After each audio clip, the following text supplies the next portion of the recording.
Live should be starting.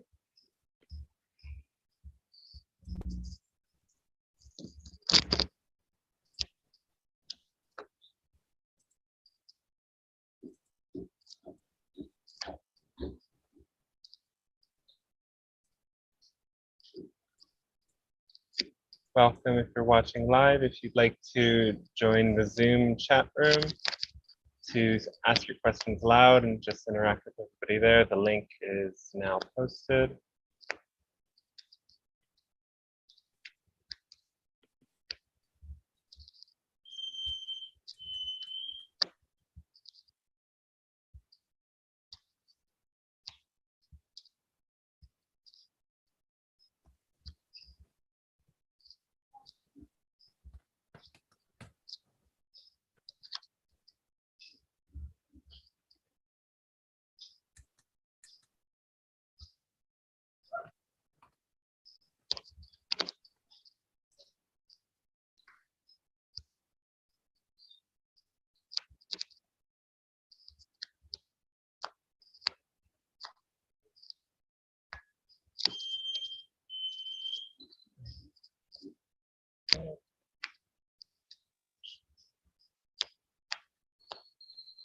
And I'm back.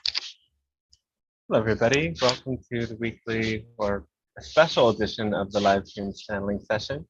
So I have some people who watch from Australia, New Zealand, and places that don't really get a very good opportunity to tune in when we do it at the usual time, because it's like very early in the morning hours for them. So I thought I would experiment and see what this time, if this time fits, and who wants to join in the session now. So here we are. If you're new to this, I channel the Pleiadian Council. They are an interdimensional consciousness. Channeling involves going into a trance-like state in which energy from another being or from source consciousness flows through oneself. And in this case, it's vocal channeling. So I'm translating information that they're sharing with me into words. The channeling happens kind of like this energy transference where often I will see images and feel the information at other levels as it comes through in words. And it's sort of this relationship that I've built over the years through working with different psychics and healers and listening to channels and learning from channels.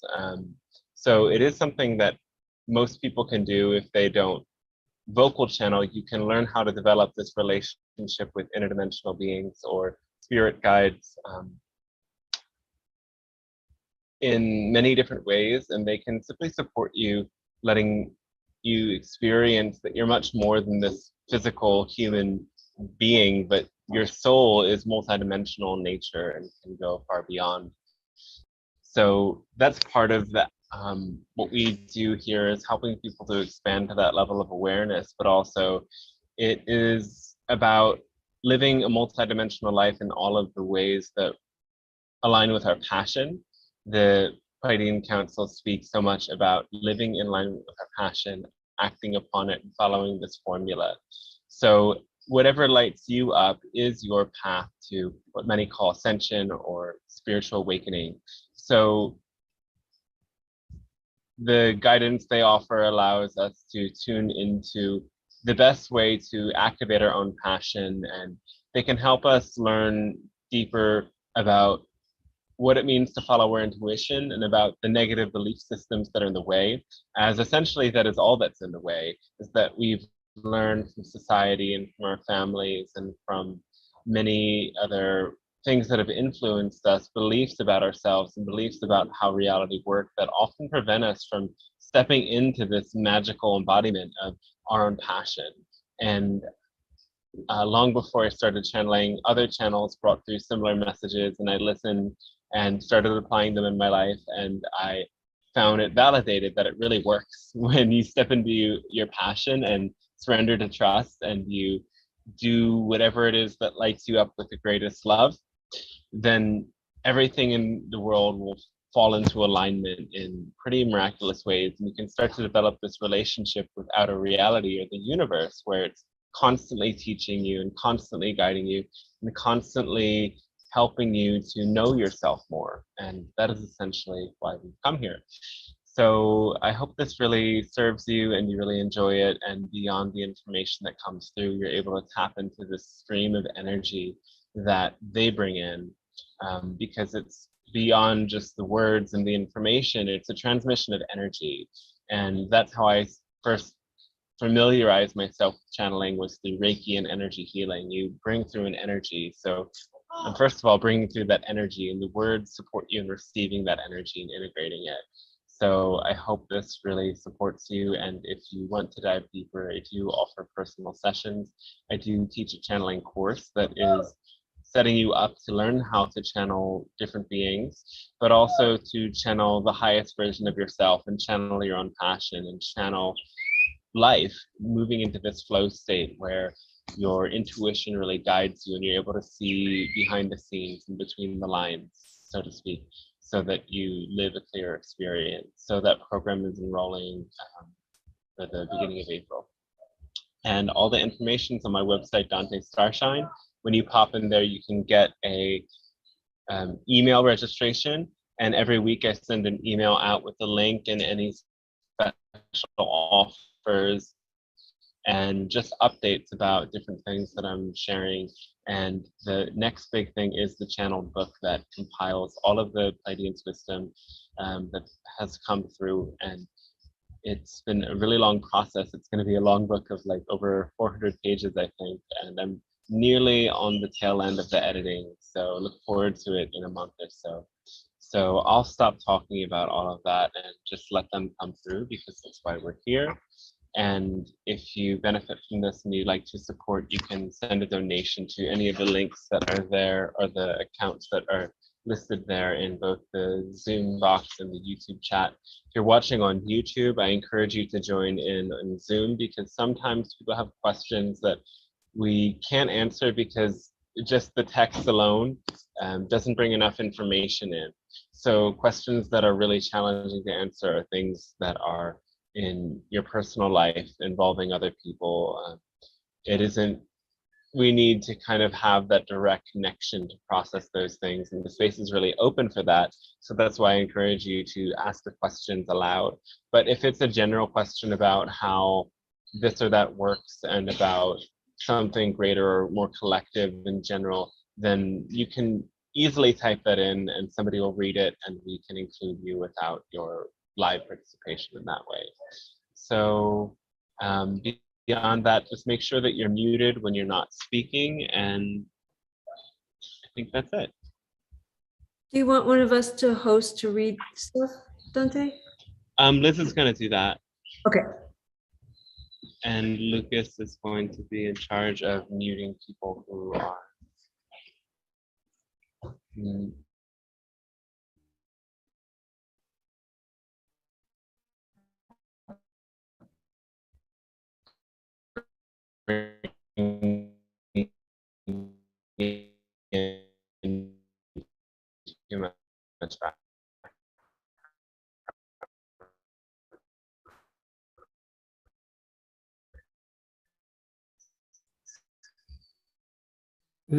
I think your internet is something. Am I the only one hearing it interrupted? I have It's a very the same for me. Breaking up a bit, Dante.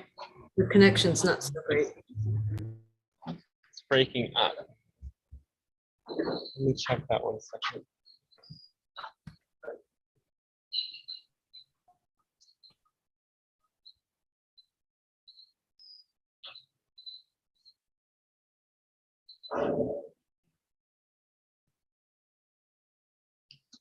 It worked very well until now, but it suddenly started to break up intensively, about 20 seconds of breaking.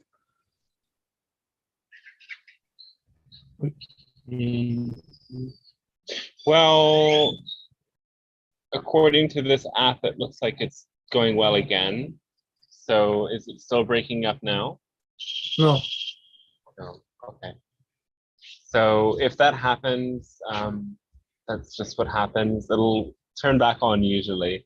And sometimes it totally cuts out, but I don't expect that to happen. But We'll let you know the last this is word the- we could hear, ideally. Yeah, the last words, I don't know what I said. I don't think it matters. So I'll dive in.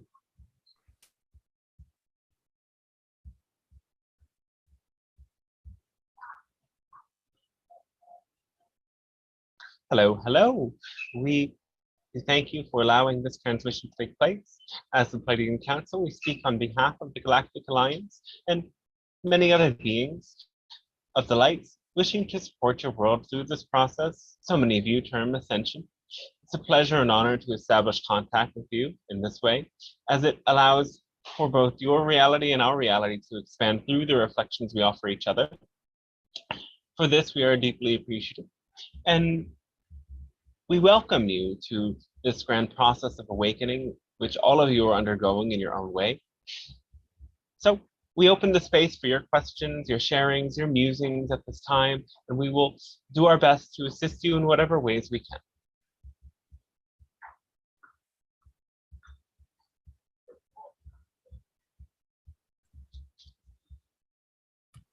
Anyone? I can go if no one else. All right. You once spoke about two negative factions in the world, in deep within the states, aka the deep state, that are warring against themselves and causing the chaos in the world. Any updates on that, and what is on what is really happening right now in the world?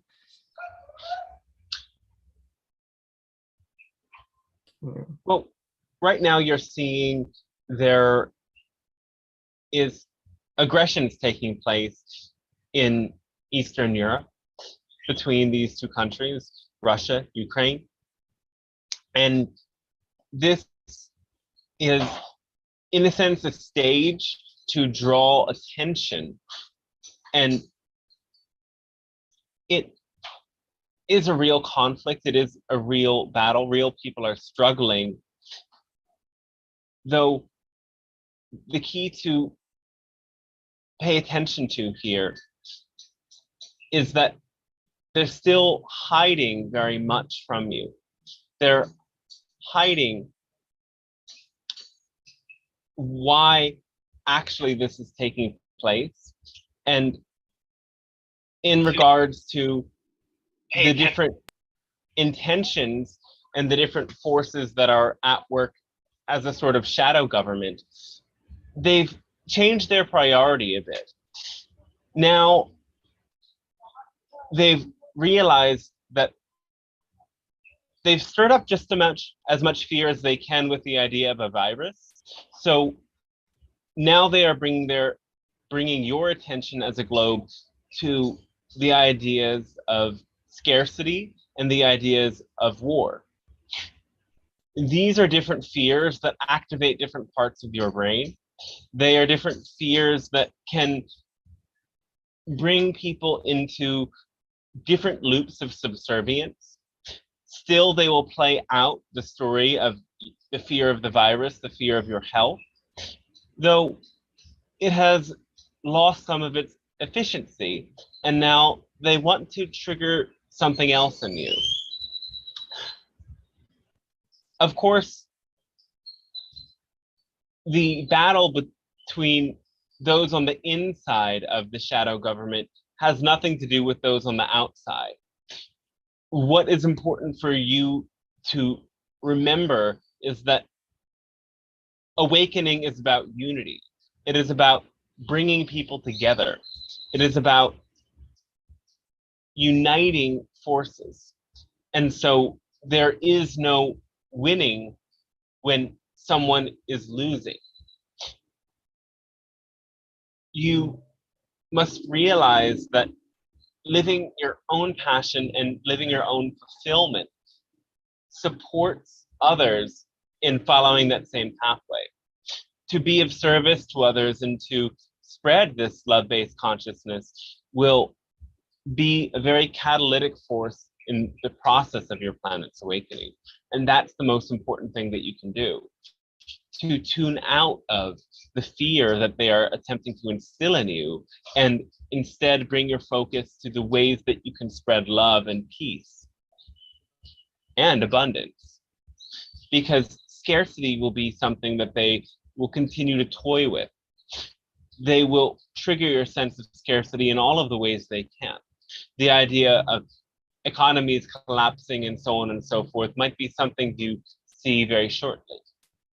So remember that you are an abundant being, and spread your understanding that abundance is simply doing what you need to do when you need to do it.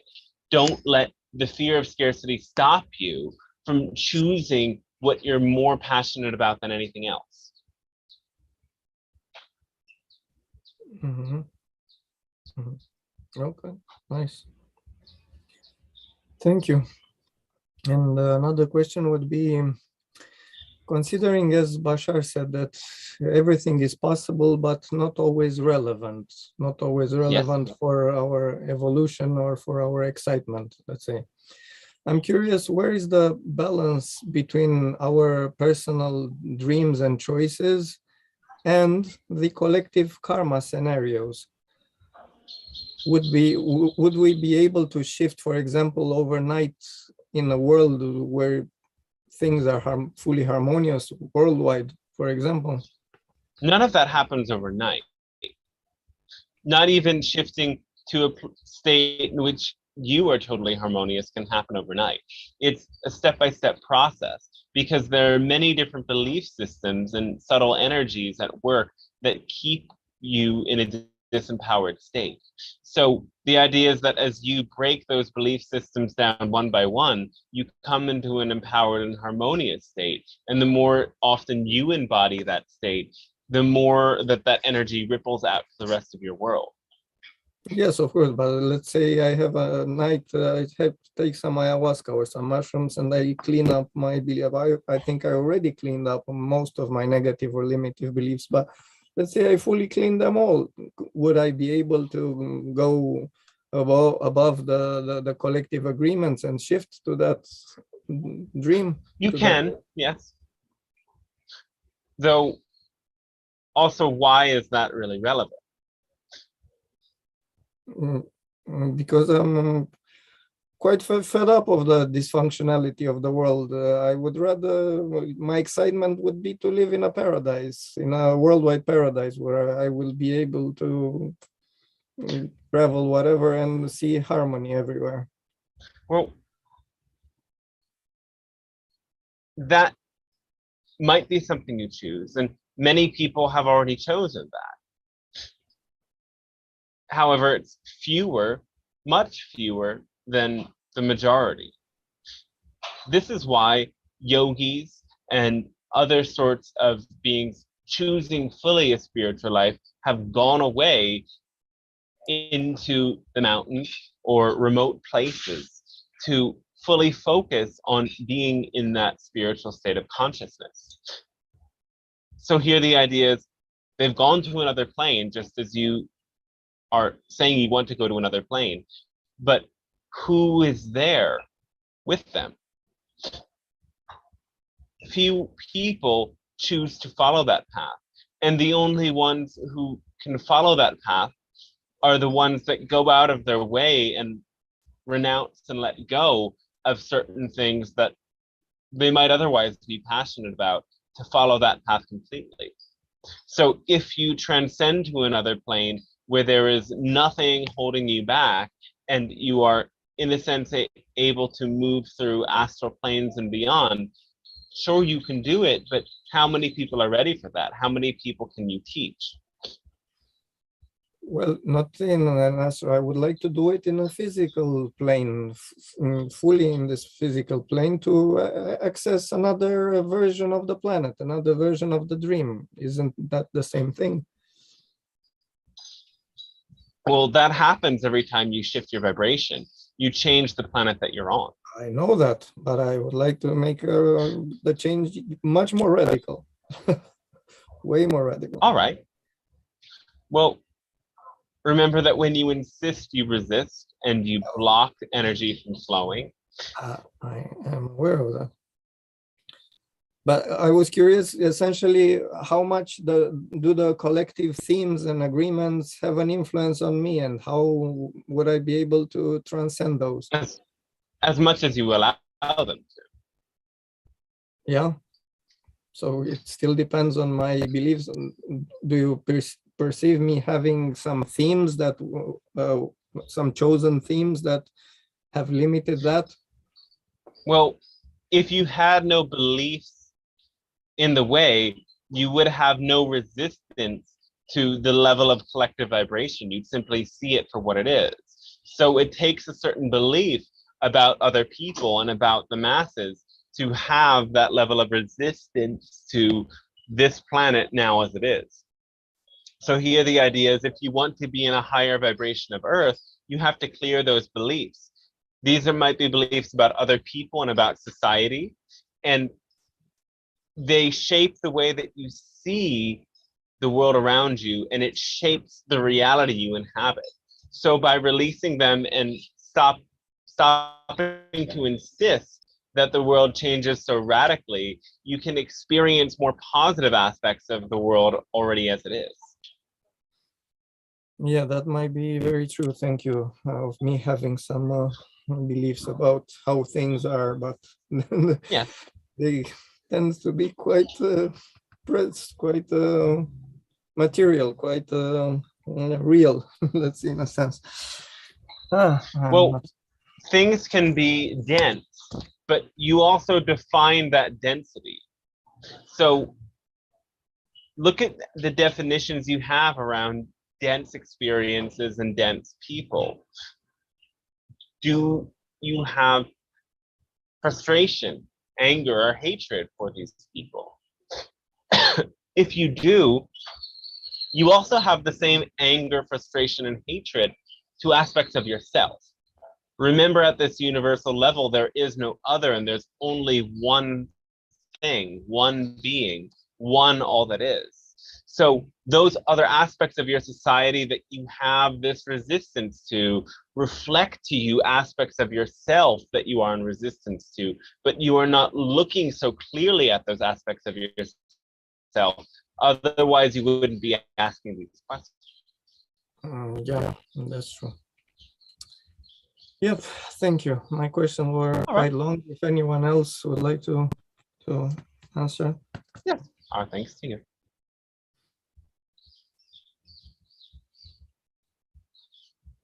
Anyone would like to ask? Sorry. I have a question. Yes, welcome. Hi, it's about the weather in Australia. We are experiencing a lot of rain, which can be very exciting, but it is affecting, not me personally, but it is affecting a lot of people. And yeah, I'm just curious about what's actually going on. Well, the rain is ultimately something to celebrate, because the rain allows fertility, growth, and new beginnings to take place. So looking at the rain in that way, you can see that you're being cleansed and charged with energy. The water element also brings up certain emotions of sadness and letting go. It fills you up, but also releases and drains you at the same time. So as you experience these emotions, allow that to be an invitation to look at what belief systems might make these emotions so easy to stimulate. Remember that not so long ago, there was more fear about the dryness and fire in your part of the world. So know that the rain is ultimately something to celebrate, as it can prevent those sorts of experiences from coming again. Wow, thank you. That's great. Oh, thanks to you as well.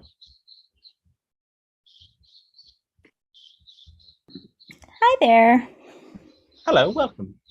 Hello, I just have a question. I always found it a little difficult not having a father who was more emotionally supportive of me and my career. And I feel it's a little bit contributed to me always needing validation from others and in the work I do. Do you have any advice for breaking these belief systems that I have? do you believe that you can validate yourself? I guess I always have like this outward urge of having to impress other people. All That right. makes it difficult. So you can work on developing deeper sense of self-worth. The video we did yesterday addresses this theme quite a lot in the intro. So when you have self-worth and self-value, you don't have to question your worthiness. And part of this is cultivating this sense that every single being on this planet has intrinsic worth and intrinsic value. It doesn't need to be proven. It is breaking out of a belief that motivates so many people to take actions and work jobs and gain degrees or certifications or build houses or this and that other thing just to prove that they're capable and just to prove that they're worth it. But if worth is not something that you earn, but instead you have a belief that says worth is something intrinsic, you don't have to seek it, you can remember it. Because you exist, you are worthy. Everything that exists is spirit, and spirit could not create something that is not worthy. This understanding might help quite a bit. And from then on, the validation that you seek can work as an amplification of the worth that is innate. So that still means validation is good and you can enjoy it when it comes, but there will not be a seeking for it. There will not be a thirst for it. So understand that if you are seeking it, you are being influenced by the people that give you approval. You then bring yourself to come into alignment with what their values are, instead of recognizing your own values and your own passion. So the idea is by breaking free of their validation and starting to value yourself first and validate yourself first, you can tap more into what your passion really is and do things, perhaps they might be the same things, but do them in ways that elevate that passion even more.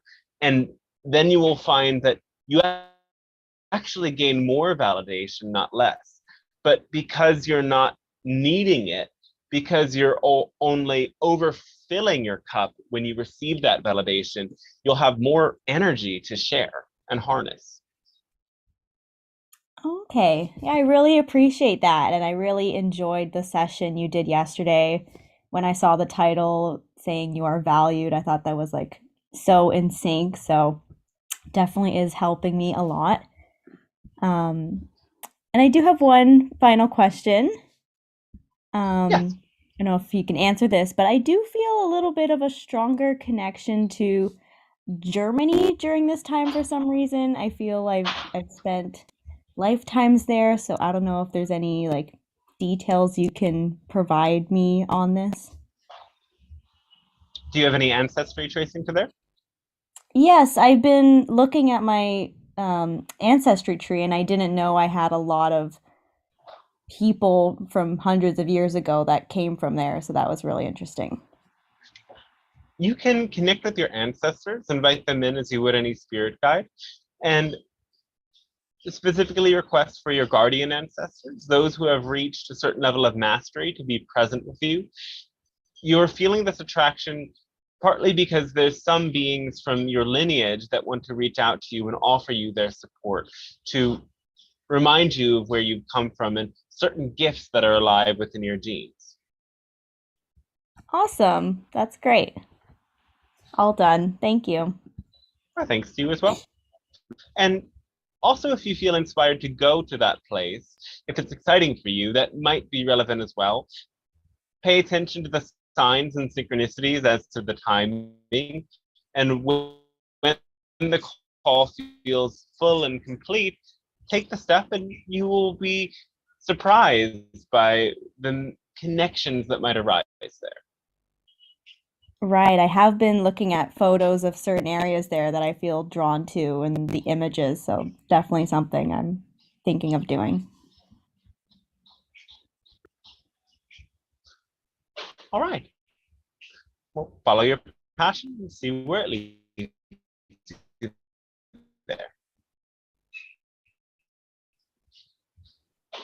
Hello, Pleiadian Council. Hello. Welcome. Hello, thank you. And thank you again for this transmission. Appreciate it. I have a question about what feels like a recent redirection. I was working with a plant healer in Peru last year, at the end of last year in November. And since then, we've been trying to resynchronize our schedules so that I could go back and work with her again in the spring. And it's been kind of difficult trying to coordinate our dates. Meanwhile, I was called back to Hawaii on the project in March and was very passionate about going and felt very drawn, and that it was the right thing to do to go to Hawaii.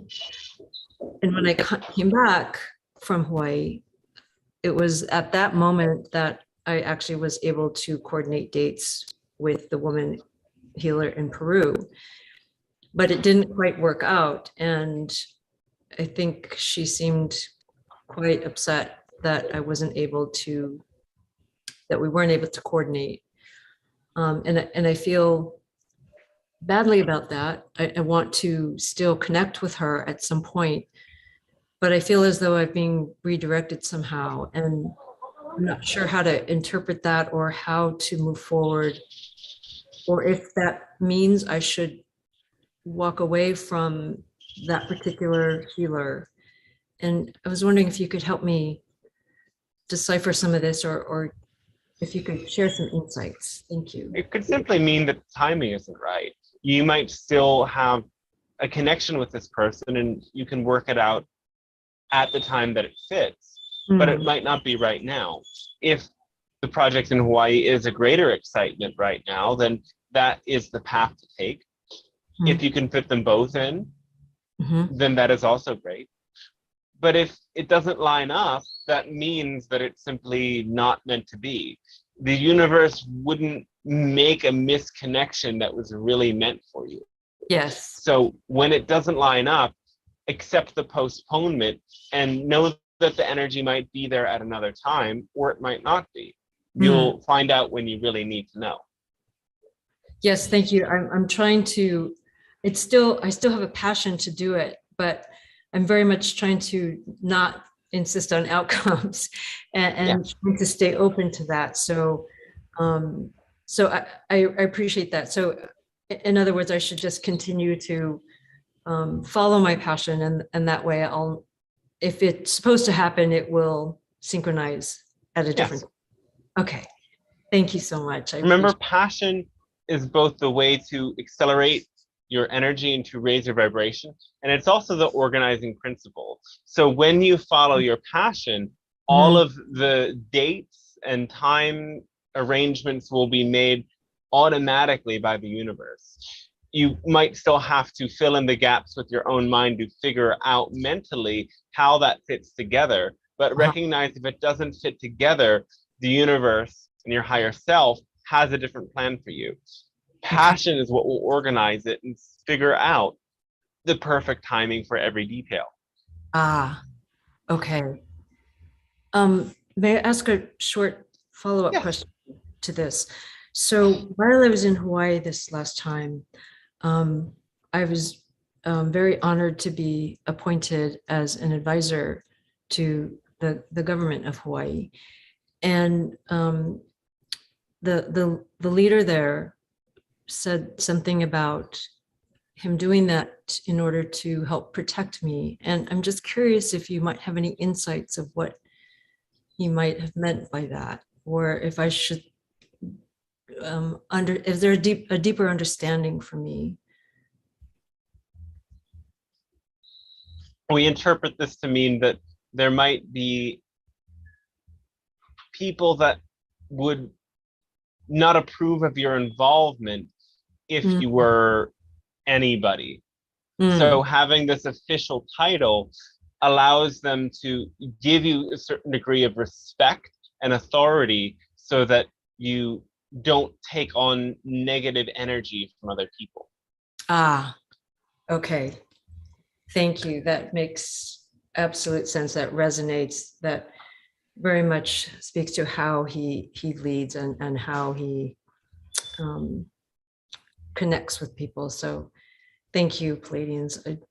My love, I appreciate your perspective. And our love and gratitude to you as well.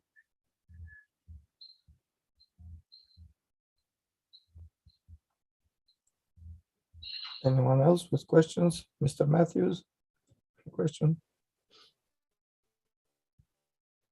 I have a question. Yes.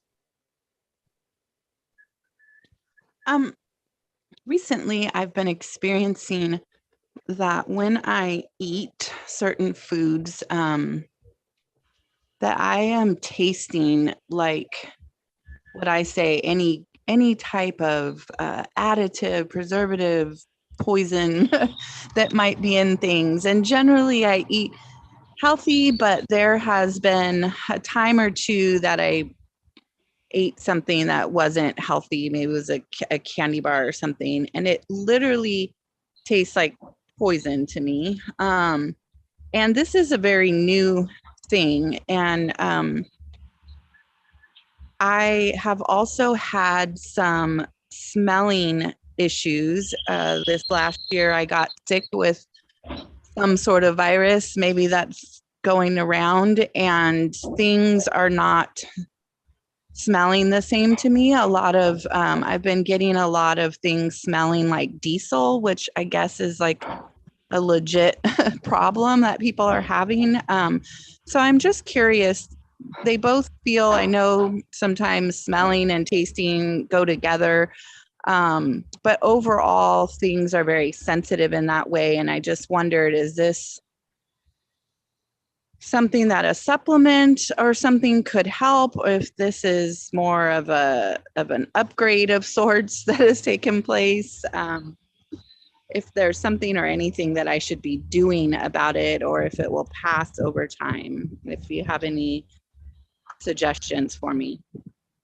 This is a combination of the virus and the raising of your own vibration, making you more sensitive to things around you that you're taking in. And the sensitivity to food might stick around, but the distortion of smell is something that you can overcome through gradual detoxification. It will happen on its own, though you can accelerate this process by cutting down on mucus generating foods and doing a detox of your liver and intestines. So there are various ways you can do that, and you can do research and find out which ones resonate most with you. But the idea in general is that as you learn to read even more into the subtleties of what you eat, your body will guide you to the things that you will benefit from and away from the things that are toxic or generate toxins. Not everything that, rather, toxins can be generated from things that are not inherently toxic. It depends on how it interacts with your own body's constitution. So also bring your awareness into how you feel emotionally after eating something and how you feel in terms of your energy level after eating something. That will indicate to you very much, is this serving or is it not serving? So some things that might otherwise be considered healthy might be things that you have an individual sensitivity to at this time, and it will change gradually over time. In terms of supplements, the best to take would be dandelion, milk thistle, one moment, ashwagandha, cardamom, turmeric,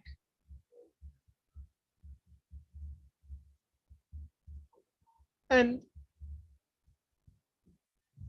anything generally that has a bitter taste and detoxifies the liver will be supportive. Incorporating more bitter foods like leafy greens would be supportive as well.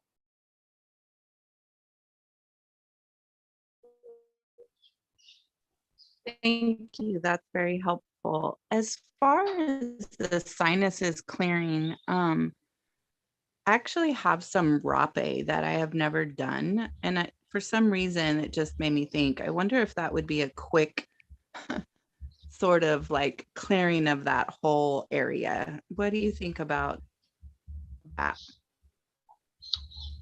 This works as an occasional remedy, though using it too much will have the opposite effect of clogging the sinuses. So in moments in which you feel an acute flare-up of mucus building up in the sinuses, you can use this medicine, though you want to make sure not to use it every day. Using it every other day or a couple of times a week is relatively safe. Also, be careful to use it when you're already experiencing too much heat in your body, as it does increase heat. Oh, that's good. For the Thank you. sinuses, you can also use a neti pot. Are you familiar with that? Yes, I have a little bit of trauma around feeling like I'm drowning when I do neti pots, but All right. Well, it can be a way to address those fears of water and fears of drowning. Knowing that the more times you do it, the more those emotions will be brought up and also brought out of your system.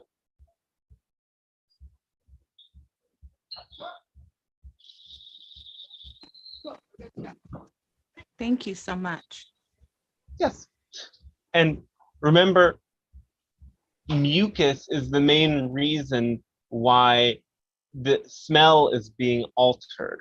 So pay attention to foods that increase mucus, things that are fatty and oily, and things that are porous and thick in the way that wheat and other grains are increase mucus, and things that are spicy and bitter clear the mucus out. Thank you. Intuitively, I have stopped dairy and gluten recently. So That will be a great help. I was wondering, with that grain, should it be no grains, or someone had introduced me to more of ancient grains like einkorn and another one I can't think of right now, spelt maybe, or should it just go ahead and Well, these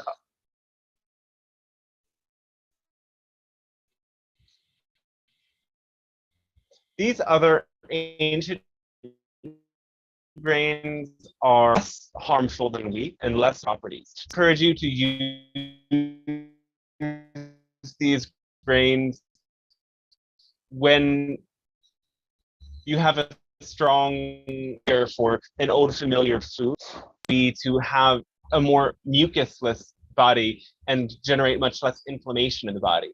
The exception to this would be quinoa and amaranth, as they are similar to grains, but they are not quite grains. They don't have the same inflammatory effect. Also, millet is a bit similar to these grains, but are slightly more inflammatory than quinoa and amaranth. Do you recommend the use of pendulum for before eating foods as kind of a helpful guide in the moment? Yes, this can be helpful.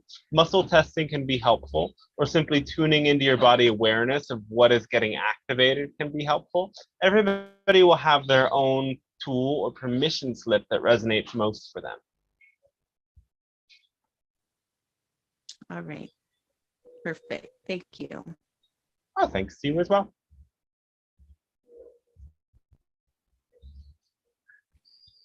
There are some questions on the live chat. Okay. If I can read them. So this one is from Una. Why are there so many people supporting the idea of war? And what makes somebody willing to cause harm to or even kill other human beings? Fear is what makes someone willing to do it, and fear is what makes someone support the idea of war or conflict. So getting deeper into what fear essentially is. Fear can be seen as what arises when one does not perceive they have a choice, or that they perceive that one choice they make is horrible or bad. Fear also arises out of the feeling of separation from source, or really the desire to be separate from source. Many beings that influence your world, otherwise considered negative entities, live in this belief system that insists that to unite with source would be detrimental to them. So their entire existence is based around avoiding source consciousness. And when one does not take energy directly from source or from other forms of energy that are free and abundant, but allow source energy to be received, one has to take or steal energy from other people. So beings of this nature will not take source energy in, but they will indirectly take or steal source energy from others. These beings influence human consciousness to make people feel as if they must uphold their individuality fiercely. Now, there's a difference between fierce independence and individuality and individuation. Everyone is on a path of individuation, meaning you recognize where you begin and end and where the rest of the world begins and ends. But this fierce individuation or independence means that an individual is so determined to be better than others and lives in such a state of comparison that everything for them becomes competition, aggression, and fighting. This is essentially based on remaining separate from source and remaining separate from others in a very negative way. And as we've begun with, these beings stop to recognize that they have a choice. They stop seeing that the choice to unite with source would serve them and would help them gain this state of unconditional love. This is why these beings are often more frightened in the presence of unconditional love. They don't understand it. It is not a part of their reality. So when you live in great states of unconditional love and you recognize you have nothing to fear, when you continuously put out harmonious and beneficial energy and share of yourself freely with others, then you are innately protected from these negative beings because that energy is repulsive to them. Negative beings can only latch on when fear is present at some level. So in terms of those beings creating war in your world, they are being influenced by another level of these entities that we've discussed, but they are also committed in their belief systems to uphold their own egoic sense of me and take energy from other people. They don't recognize that harmony and unity is a choice. As so many of you often do, they project their own way of seeing things onto other people. And so for them, they see a world in which everybody is as aggressive and is as determined to get what they want and need as they are as individuals. And so this creates a sense for these people that they are constantly fighting in everything that they do. This is an energy that is gradually dying out in your world. And you can come to know that the more you steer clear of it in your own lives, in all of the ways you can, you will not have to take that energy in, and you can transform through your own process of following your passion and expansion into a version of your earth where this energy simply does not exist. People would support war if they are conditioned to believe that they are threatened if they didn't have that war. So you must understand that those people who live within warring nations and support their government that declares war are heavily conditioned by their government. They believe their enemy is negative. Not all of the people that are supporting those warring and negative individuals actually understand what is taking place. They have been fed stories upon stories that they are actually doing a good thing by fighting this war because their enemy is so incredibly negative. And so you can look up videos on your internet of people from this warring nation, Russia, who were captured and surrendered and then realized that everything their government told them was a lie. They were living under these false premises that they were actually doing a positive thing and they were liberating the country they were fighting. So while there are few beings that are truly negative and are truly deeply egotistical and work for their own survival in this way, most of them are simply following orders and doing what they're told. And they are doing this because they believe that those feeding them this information are giving them the truth and that the actions they are taking are justified.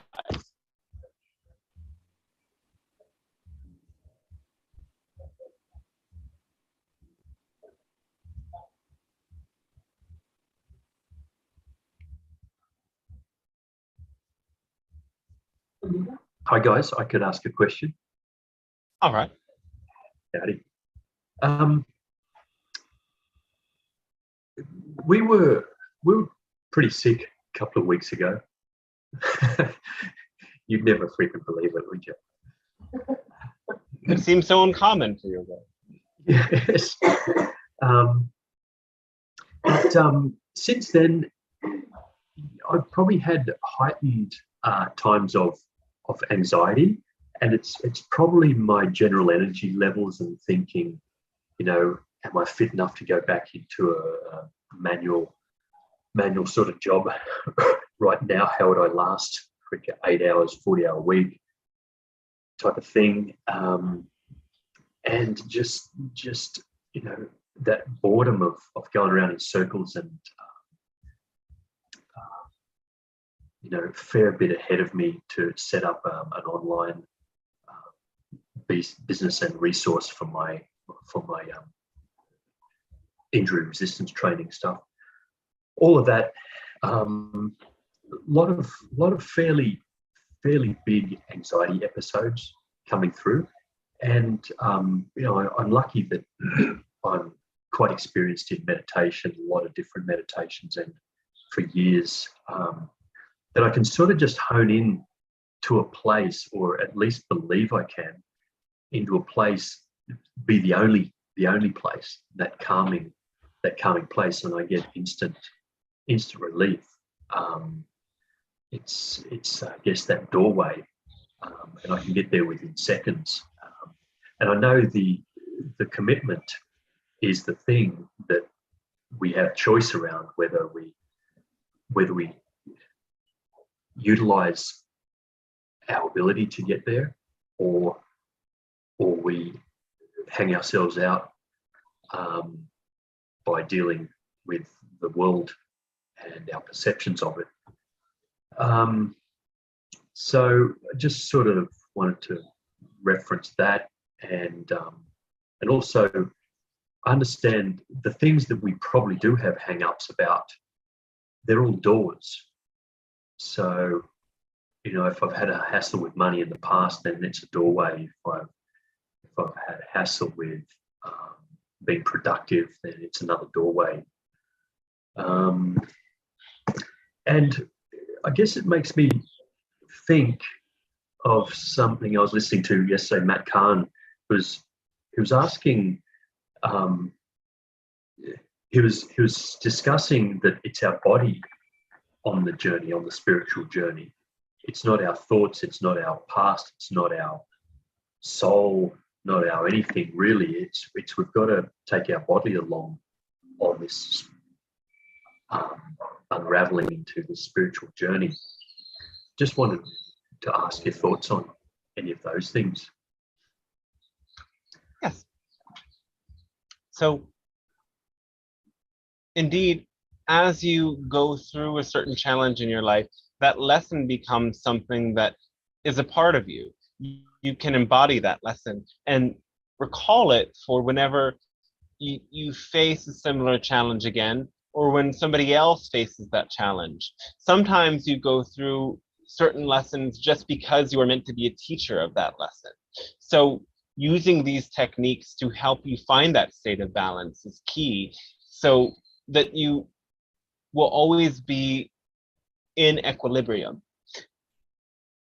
It is an interesting thought that your body is the one on the spiritual journey, though we invite you all to consider that there is actually no difference between your body, your mind, and your soul. When you are alive, your soul is your body. It is also your mind, and they are forever united. So any attempt to distinguish, is this coming from my body or is it coming from my mind, is ultimately futile. The workings of your mind might draw you into certain physical expressions and activities. That understanding is almost innate. First of all, part of it is unconscious. Your mind might get overactivated or focus on something negative, and all of a sudden the anxiety or the fear arises and you start breathing very shallowly. The shallow breath further accelerates the anxiety and gets you stuck in a particular state of consciousness.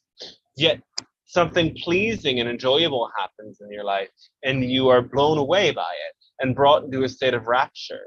In that state, your breath becomes naturally very deep and you take in more oxygen. So understanding this way of how the body works can show you the power of controlling your breath. But often the mind gets activated in a certain way, or certain emotions get activated, and that inspires whole other layers of action.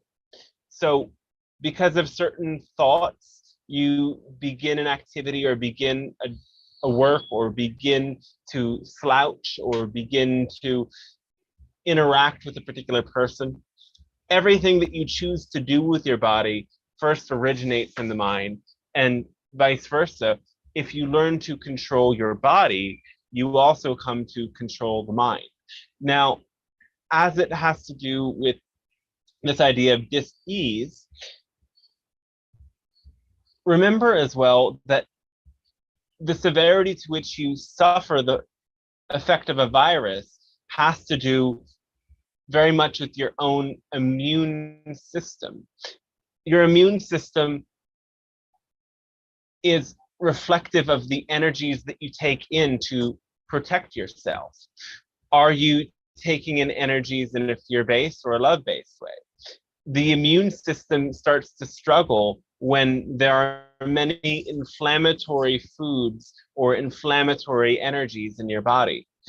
And as we were saying to somebody earlier, if you paid attention or were there for that, to start to remove more inflammatory sources of food will also accelerate the process of healing this anxiety, because the anxiety is not just in your mind alone, and it cannot be solved at that mental level alone. It has to be resolved within the body.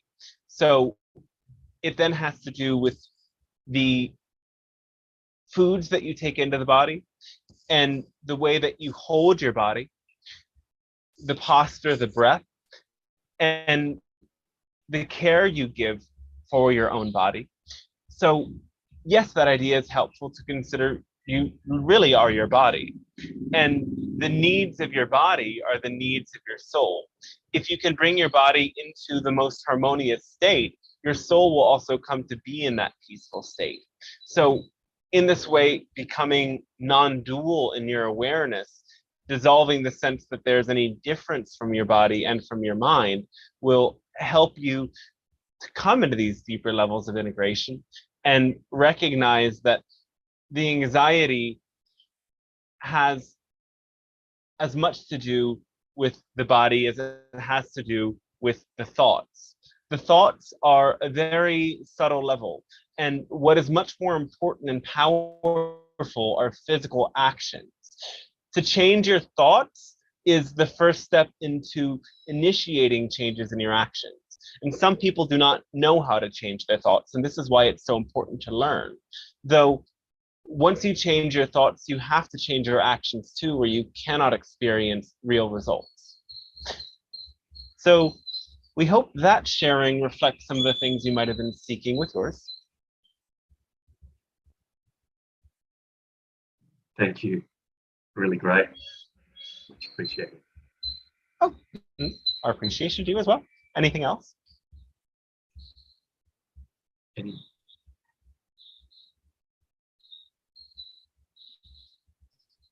All right then.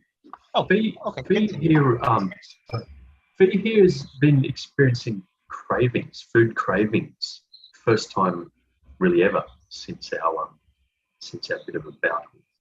I wouldn't say ever.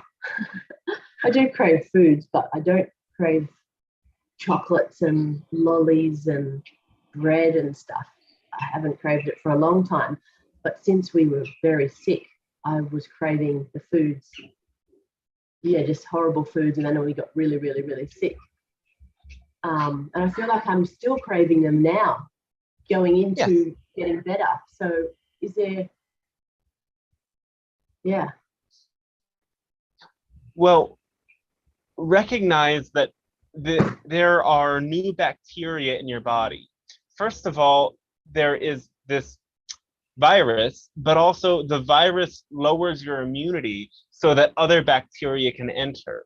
Bacteria and negative belief systems and anything that is alive want to perpetuate its survival. When a bacteria enters you, it becomes a part of you. So yes, you are having the cravings, but the bacteria are having the cravings, and the cravings are expressing through you. The bacteria are the things that benefit from you eating the horrible food. So the idea is then to focus on foods and activities that destroy the bad bacteria by nourishing the good bacteria.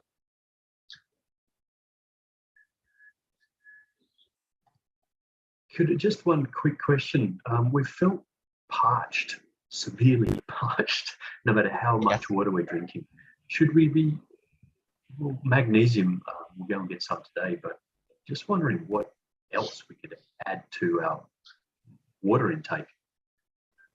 Lime juice, coconut water, powdered electrolyte formulas, if that is something that you would resonate with. Though, yes, coconut and lime juice would be quite enough on its own. Magnesium, that's also very helpful. Boron as a trace mineral supplement would be helpful.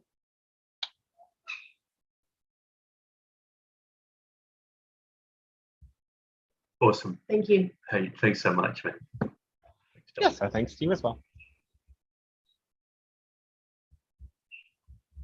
Can I ask a question just following on from that?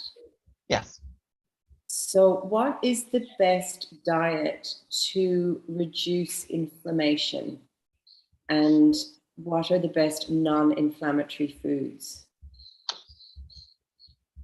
So we will first state that everybody has to adjust this according to their own responses, because everyone will have their own natural inclination in the body and their own present state of bacterias and funguses and so on and so forth. So in general, it's good to be eating a variety of fruit.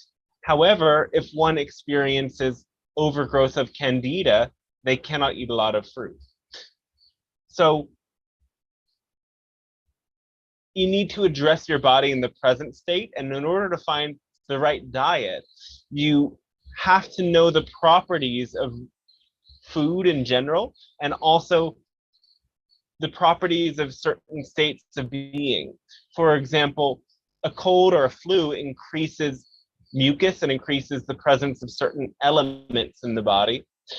And in that state, the body requires certain things to decline those elements while raising up others. This is why there's systems like Chinese medicine, Ayurveda, Tibetan medicine, and other forms of ancient healing through food and natural sources of herbs that can help you gain this complete understanding of the body. What we can say more in general is what to avoid. So avoid processed foods, avoid refined sugars, eat regularly, consume as much as you can whole and fresh foods. So if you can eat organic, that is great. If you eat some things that are oddly what you call conventional, it is okay if they have a strong outer peel. But anything that does not have a strong outer shell or peel must be organic. Otherwise, the toxins that you take in might have an effect on you.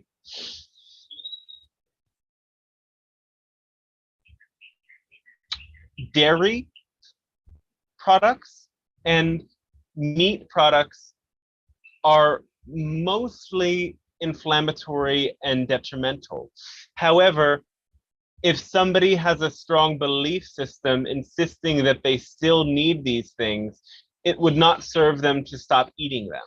So understand as well, your beliefs create how foods impact your diet. And you can see this through somebody who is an alcoholic. It is not just that they physically need it.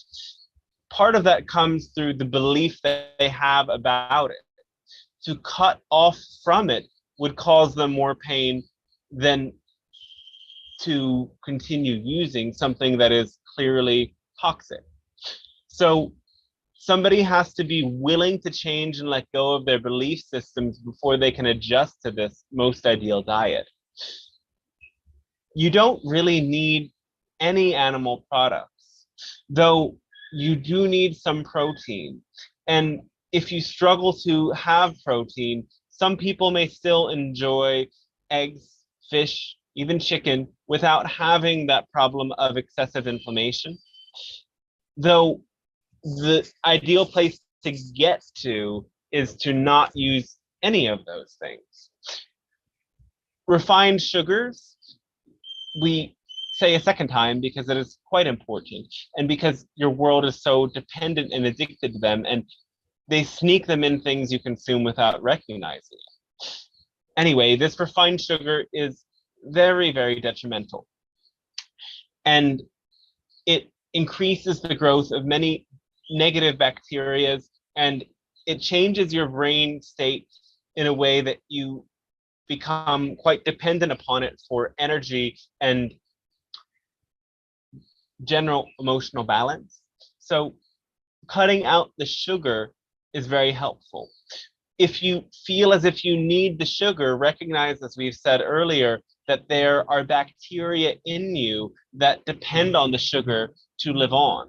And those bacteria are the ones that are making you feel that way about it. So in order to find the clearest diet and the best diet for you, you will have to go through phases of detoxification. And you can do this with a variety of herbs and plants, and simply by, for periods of time, reducing your food intake and consuming only the simplest foods.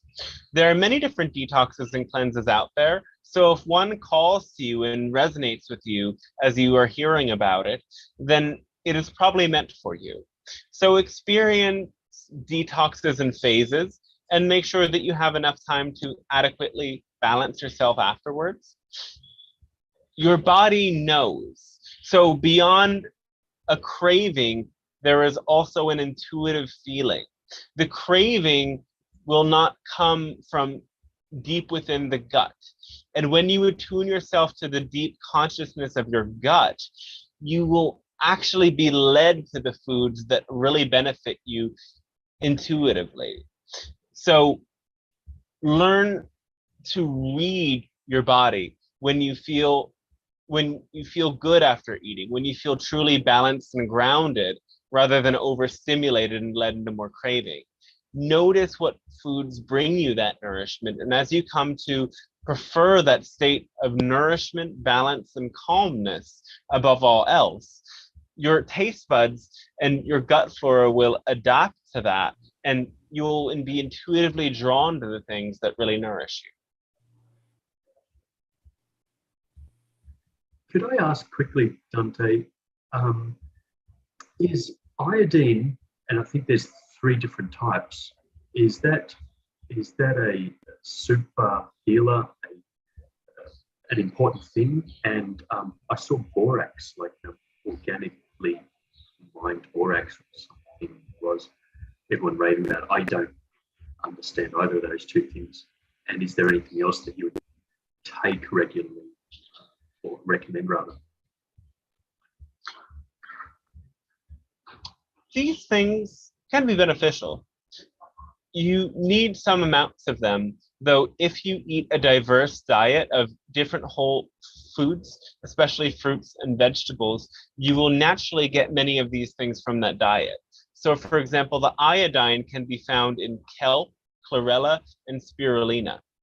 So whenever you can find a trace mineral or element of this nature in a plant-based form rather than a mineral-based form, that is preferred, because oftentimes when you take mineral-based supplements, they flush out of your body. So start to notice the difference on labels and things that you seek. Is it plant-based or is it mineral-based? Because you won't absorb very much of minerals. And if you want to increase the absorption of minerals, you can take Shilajit powder with them. Powder or resin, or however you want to consume it. Yes. Or in ionic form, minerals in ionic form. Do you have some info? Ryok recommended them. Yes. Ionic form also works. It is a bit different than the mineral form. Okay, thank you.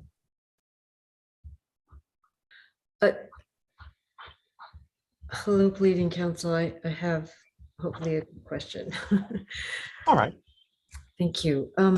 As you may recall, I have been working on my moving my breath, the heartbeat in my middle abdomen, trying to move that down to my solar plexus, down to my sacral area.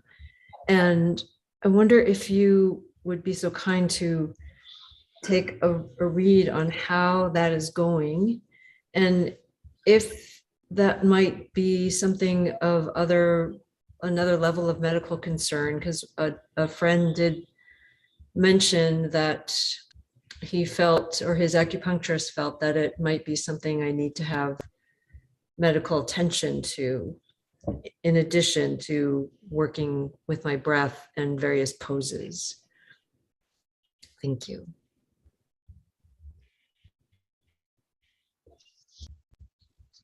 What?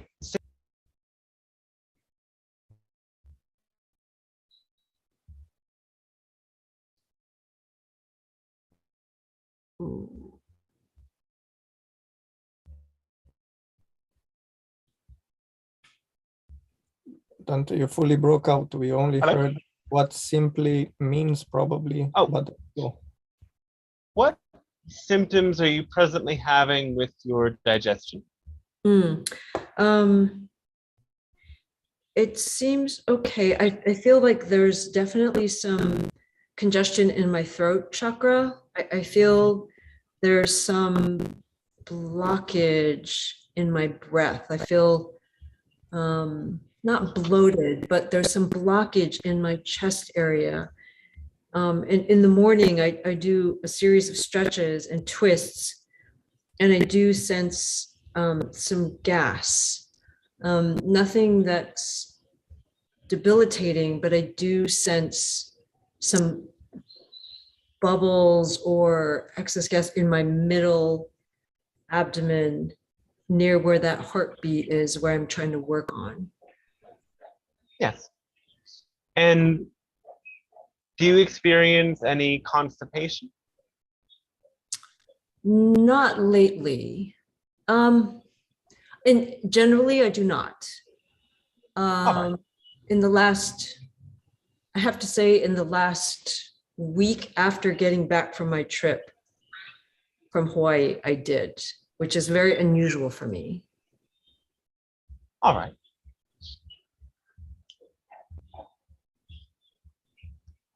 You may be experiencing excess air in your system, excess wind. So you will want to focus on things that are grounding and practices that are grounding. So perhaps cut out too much light foods and snacks. Try to make sure you eat regularly. And in addition to using the breath, make sure that you are touching the earth. You may want to seek massage or touch in general, as this will help decrease this excess air. The bloating, the air in your stomach, is part of what is keeping this heartbeat moving up so much. Are you familiar at all with Ayurveda? Yes.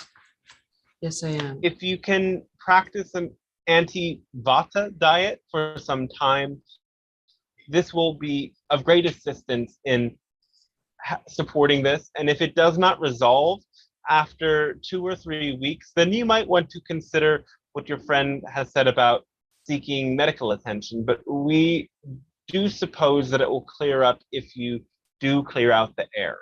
So what we get when we scan your energy is that for some time you were able to bring that heartbeat down a little bit, but the movement back and forth and the traveling through the air increased the air element again. It is also about these subtle actions. So when you go into the airplane, you're increasing the air too. Okay. Thank you. So does breath work, is that counterproductive to moving that heartbeat down if I'm doing breath work or, for instance, pranayama? You can do some breath work, but we would encourage you to focus more on the movement, physical practices for the body and the meditation rather than the breath. Okay. At this time. Okay. Physical movement. Okay.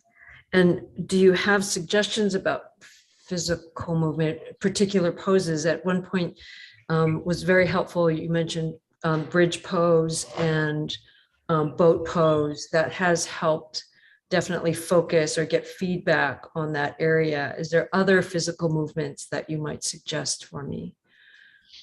Continue with those. Okay. And also focus on forward folds and forward bends for now. So the front forward fold, triangle pose, the half, all things that would support this particular issue. Okay. I have been meditating in headstand lately. Does that again counterproductive because I'm inverting? That does slightly increase the air, yes. Okay, it does. Okay. I thought so. Okay, thank you so much. I appreciate it. Thanks to you as well.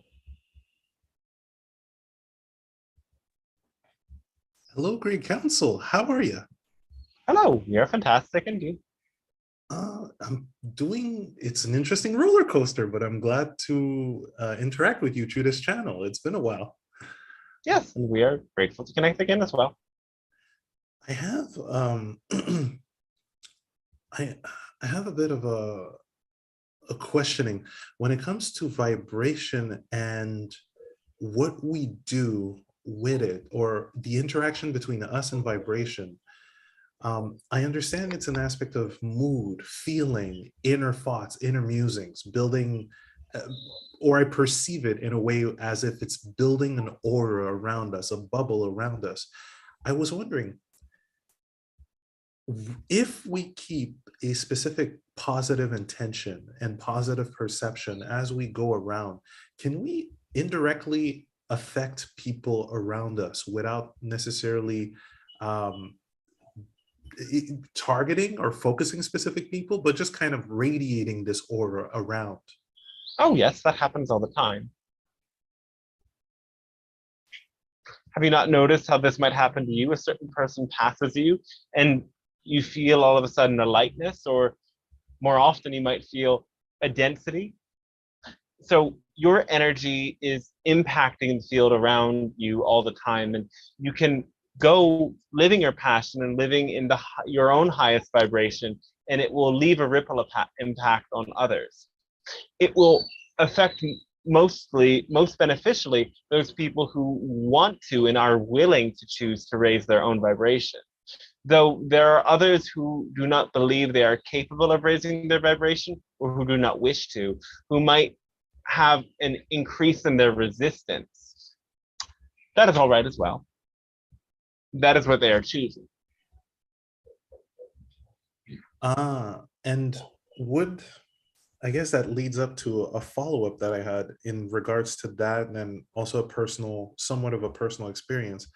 I've noticed that some of these double-edged paradoxical devices that we have, television, media, and all of that, through repetition kind of anchors I don't know, it's as if it's a lack of enthusiasm, a lack of joy in the small things, but they're not small. It's just, I guess, the conversation or a way we were taught to express these. And especially when it comes to dialogue, books and such, the way that we've been indoctrinated in this matrix of school system, oftentimes I find that when listening to certain words, even from motivational seminars or channeling, or even my own channeling, sometimes it doesn't necessarily hit. What is said is completely just, oh yeah, I get it mentally, yet oftentimes it doesn't. It's as if there's a part inside that doesn't jump in, or doesn't fully goes with the momentum. Well, that's, in a sense, a part of the conditioning, as you pointed out, because you live so much in this alpha brainwave state, that is the programmable state, that is the imaginative state, not in the most positive sense. It is the daydreaming state, in which they are broadcasting information to you through the TV, or through the books that you must read for school, or through listening to the teacher, or through doing mundane tasks at a day desk job. All of these things involve a kind of zombie-like state, where you're not really engaging the creative part of your imagination. It is more of this mental void of brainstorming imagination. And so you might have heard certain ideas in this state, or certain words in this state, that develop certain connotations. So when you hear the same phrase presented in a different way, it doesn't really register as deeply as it could. So you have to, in a sense, break from that conditioning that you've been indoctrinated into, and become a more active participant in your life. Are you actively listening to this transmission or anything else, or is it something that you're simply receiving? The capitalist society benefits from you being in a receiving mode 100% of the time. meaning you're not actively engaging with creation. You're instead just taking in the information they're offering to you. So with what we're saying, with what anyone's saying, with everything you hear, question, does this really fit into my chosen framework of reality according to my own passion? Again, does this really fit into my chosen framework of reality according to my own passion? Because if it does not, don't take it. Even if it's something that we're saying, don't take it until you can fit it into what really sparks your passion, because that is what puts you in the creative mode, rather than the mode of being the created according to what the higher up tells you you should think. Okay. And that's impressive, because I've noticed, especially when doing that kind of exercise, momentum sparks much faster. There's still a bit of a sacral, I guess, root or sacral chakra blockage in the aspect of, and I guess this is the work to do later on, believing in oneself because of all that prior programming. Well,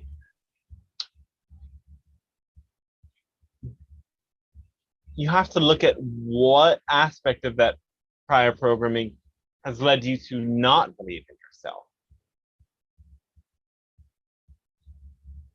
What value or what idea from that prior programming are you still holding on to?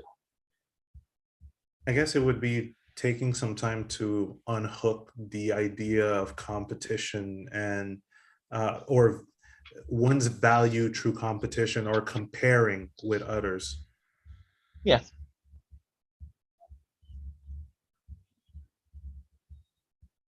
So I'll do so later on. And thank you. I may have one last question, if I may.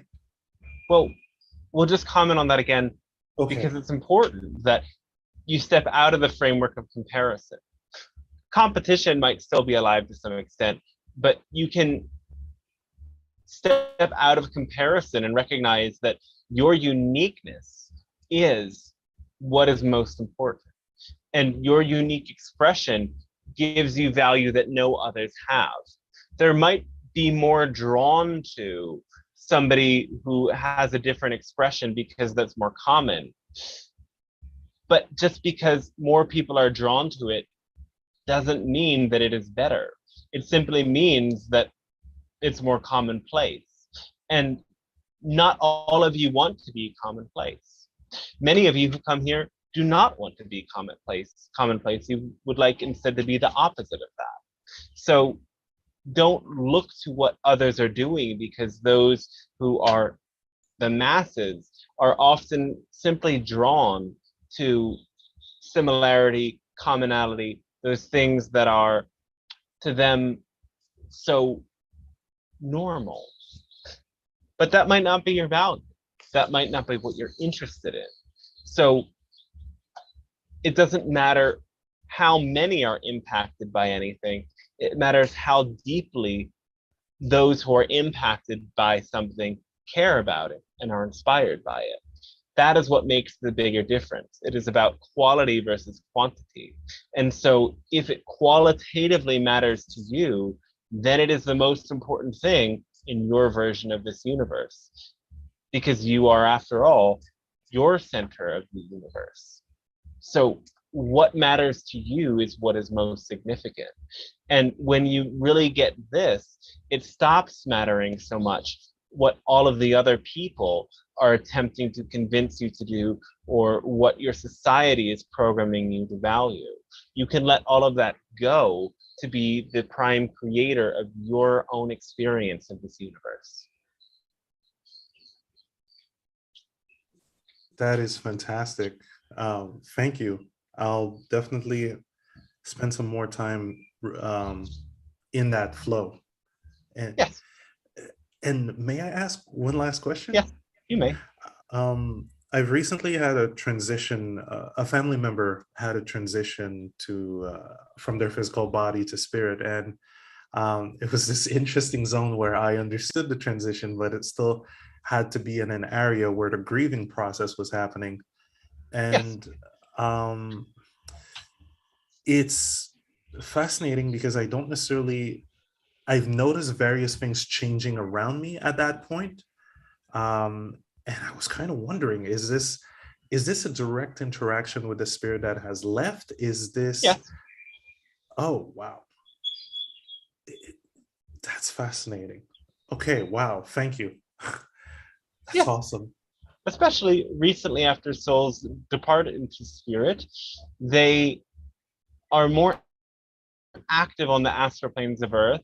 And when you have a connection with them, you are more aware of and interacting with those astral planes. So enjoy these moments as you are having more transparency between the veils and more ability to connect with this soul and many other souls connected to you. It's gonna be a party. Thank you. Our thanks to you as well. I have some questions from YouTube and also a written question from somebody called John. He says, I'm curious to know about the Council of Nine and their plans for humanity.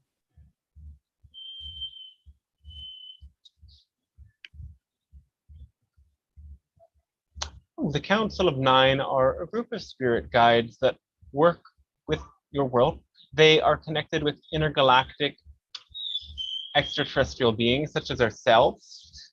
Their plan for you is to simply assist you in the way that we do. You can connect with them and invite them in and receive energy transmissions from them if you would like. Though remember that all of us have a non-interference pattern or agreement. We cannot intervene and do anything to you as individuals. We can only come when we are invited and give you the information and inspiration to take the appropriate actions that will cause the real change in the world.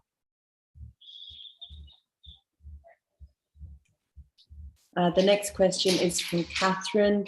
May you talk about how the indigenous people of North America migrated there? Are they descendants from the Lemurians? The Lemurians have very few direct descendants on the planet at this time. There were some that did come to intermix with the already existing natives on your North America. Much as is pointed out by archaeologists and scientists, there was a great migration across a land bridge that existed between northern Siberia and Alaska, as you now call them, and allowed for many people to reach all the way down to the tip of South America hundreds of thousands of years ago. And so they all developed their own cultures and brought about different appearances and forms that were mostly adaptations to fit the environments that they had settled in and chosen to inhabit. And yes, there were a couple Lemurians that did spread information, but mostly the codes of the Lemurians live on through the energy transmissions that the Lemurians shared with these people. The next question is from Lil Castle. Can you give me insight on heart coherence and how it helps ourselves and the global energy? Heart coherence is all about that frequency of passion. The heart is that which expresses love, passion, and bliss and harmony. All of these frequencies are aligned and entangled. One generates the other. When you are feeling one, the others are soon to follow. So when you light up with love, this creates a dynamic change in your aura. Your aura transmits energies to other people. When you have this balanced and open aura and this open, clear space within your heart, whoever you interact with will feel some of this energy. This energy will inspire changes in them as well. Naturally, you are all resonating different energy fields. And when you are not consciously controlling your own vibration, and even if you are, you will still be impacted by another person's field. You can tell how another person and then a certain interaction with them causes a change in your own emotional body, for better or for worse. So when you as an individual come into a more aligned and overflowing energy, where love is the predominant vibration in your field, when you interact with another person, you can strengthen that energy within them. And the more that all of you generate this field together, the more that your whole earth will change. So not only are you affecting those around you, as those people are deeply impacted by that vibration, they will go on to inspire the same vibration in many other people as well. So what you are doing in following your passion is not just for you, it's for the entire planet. It brings everybody else into this aligned vibration as well. It might seem as if it happens gradually, but the impact it has can be great and is vast.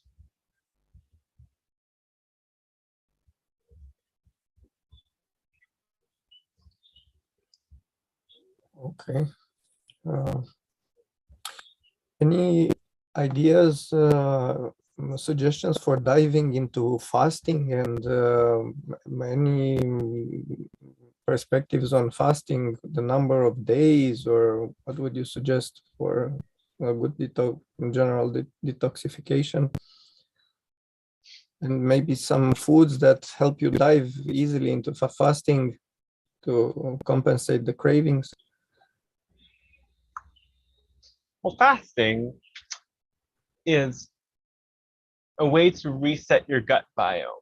When you start fasting, the bad bacteria get starved, and you will naturally start to let go of toxins and toxic energies, as well the ability to withhold yourself against the cravings and move through the denser energies that come up as you cleanse, supports you in having a more harmonious and harmonized state. You can start by fasting intermittently, ending your last meal perhaps around 5 o'clock and not eating till sometime the next day. This short fast will give you an example of what it's really like to fast and give your body a little reset. Practicing this for some time, you can experiment with fasting for 1 day. And then the next time you fast, you can do it for 2 days and then 3 days, and so on and so forth. If you do not fully want to fast on water, you can fast on juice. Though when you take in some degree or any degree of sugar, the fast will not be as complete, and you will not cleanse yourself as just the same degree as toxins as you otherwise would. In terms of food to prepare yourself, it would be best before a longer fast to completely avoid all forms of sugar and simple carbs. These foods are the ones that keep you in the cycle of craving glucose. So for the days before the fast, if you focus on grounding foods and ideally leafy green vegetables and other bitter tastes, this will help cleanse your palate and reduce the craving for food in general. Mm-hmm. Thank you.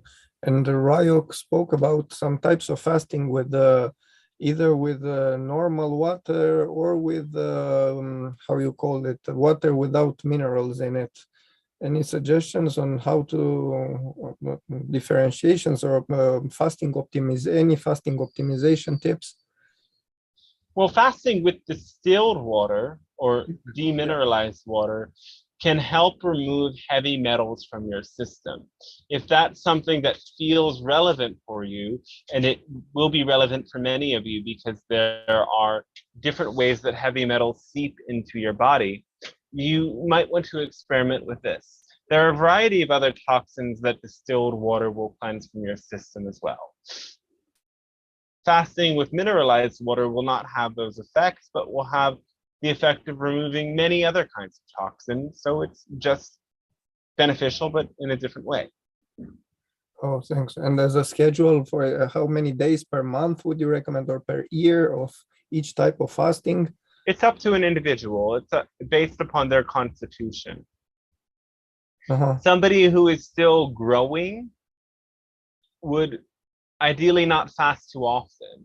When somebody starts to pass the 30, they can fast more regularly. You can fast once a week if you'd like, but if that doesn't really feel relevant to you, you can fast once or twice a month, or 3 or 4 times a year. It's really up to you. Thank you. And there's a number of Remember, days. most importantly, that fasting and cleansing does not replace the importance of routine diets. What you do most of the time is much more important than what you do some of the time. Yeah, of course. And this number of days, well, you recommend 3 days at most, for as I've perceived, or? That will do. That will have a sufficient effect. Much longer than that can accelerate loss of body fat, which does contain toxins in it. And if that is somebody's intention, they may fast longer. If somebody does not want to detox body fat, it is not advisable to fast for more than 3 days, because if they are not burning fat, they will start to burn muscle. And we don't suppose that you'd like to lose muscle. It is not really healthy to do so. Yeah, of course. And the quick one about secret energy points on the body, for example, tapping on the sternum. I know that there's a very good vitalizing point. Any recommendations? I know there are many in Chinese medicine. The sternum is one of the most powerful ones for the thymus and the immune system. The solar plexus itself can be a point to tap on and push on for anxiety and for digestive issues. Pressing upon the navel point and around that area works for digestive issues as well. There are many digestive disorders that you can massage out of.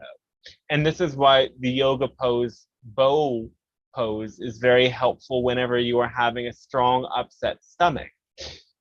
To press on the point between your thumb and your index finger in the web of your hand is very good to relieve stress, pain, and tension.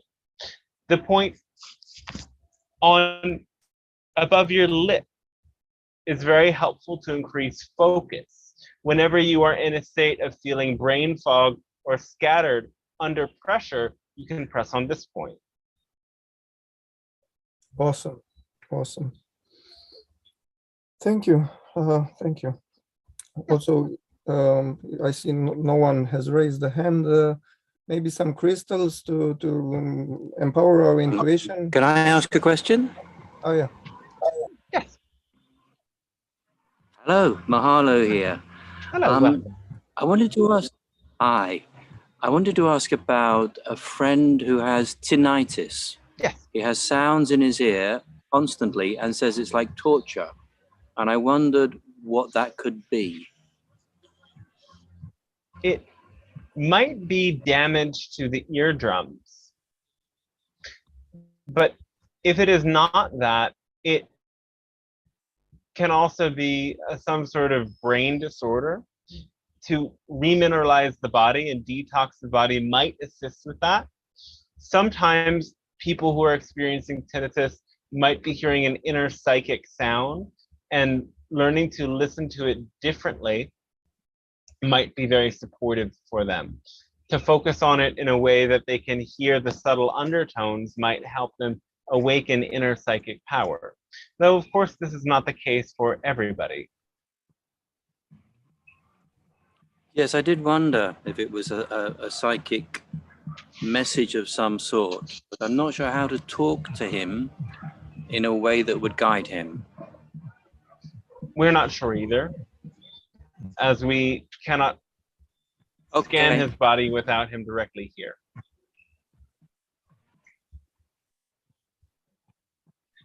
Okay. It could be a range of things, and it might be psychic, it might be damage. Yes.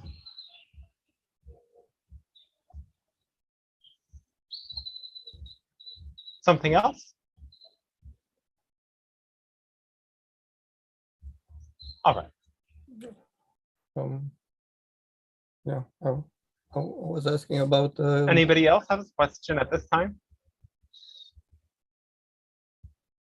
Oh, a crystal for intuition. Yes.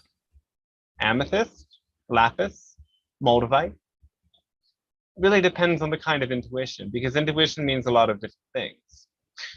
The stones that we have mentioned increase clairvoyance and clairaudience, which you consider the psychic senses. But intuition also means your instinctual gut response to things. And for that level of intuition, stones that correlate with the solar plexus chakras are most useful. Solar plexus and sacral and root, rather. And any special ways to charge them that you would recommend? To charge them? The light of the full moon, under natural running water, with incenses like sage, with your own intention is the most important. To channel your own energy from your higher self through your hands and send that into the crystals with your intention is more important and powerful than anything else. Oh, yeah. Thank you. Thank you very much. Thank you as well. Anyone else? Questions? I've got another written question from John. It says, acceptance seems to be a strong topic at the moment. How might we learn as a collective to instill acceptance in all areas of our lives?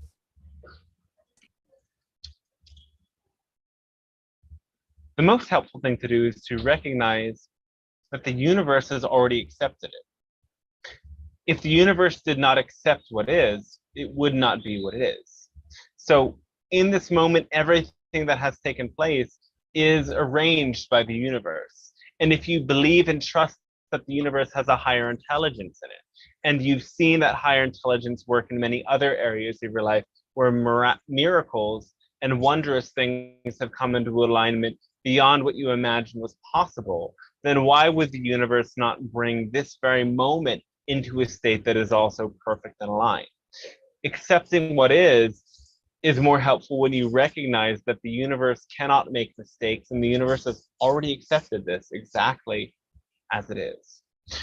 In terms of your own life, when you were facing challenging circumstances and you need to accept them, you can ask yourself, what am I learning from this circumstance that I might not have any other way of learning?